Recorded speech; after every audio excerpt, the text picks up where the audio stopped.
సిద్దిపేట జిల్లా గజ్వేల్ పట్టణంలో గురువారం పద్మశాలి సంఘం ఆధ్వర్యంలో అంత్యేష్టి ప్రారంభించారు. పద్మశాలి సంఘం పట్టణ అధ్యక్షులు బొల్లిబొత్తుల దేవస్, పాలకవర్గ సభ్యులు పద్మశాలి సంఘం యువజన విభాగం ఆధ్వర్యంలో రిబ్బన్ కట్ చేసి భవనం ప్రారంభించారు. ఈ సందర్భంగా గజ్వేల్ ప్రజ్ఞాపూర్ మున్సిపల్ మాజీ చైర్మన్ గాడిపల్లి భాస్కర్ మాట్లాడుతూ, పద్మశాలి కులస్తులకు సొంత ఇల్లు లేని వారు ప్రమాదవశాత్తు మరణిస్తే అంతిమ సంస్కారాలకు ఇబ్బంది కలగకుండా అన్ని రకాల మౌలిక సదుపాయాలు కల్పించి సామాజిక సేవా దృక్పథంతో ఈ భవనం నిర్మించడం జరిగిందని, ఇందుకు సహకరించిన ప్రతి ఒక్కరికి కృతజ్ఞతలు తెలిపారు.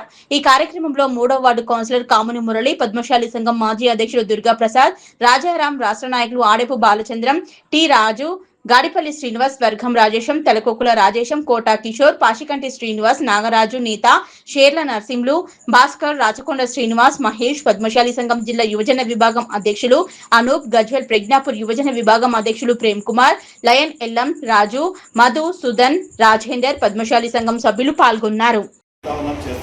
దీన్ని కూడా మరి చాలా మంది మన పద్మశాలి కుల పెద్దలందరూ కూడా మరి చందాలు ఇవ్వడం జరిగింది. మీకు అందరికి తెలుసు.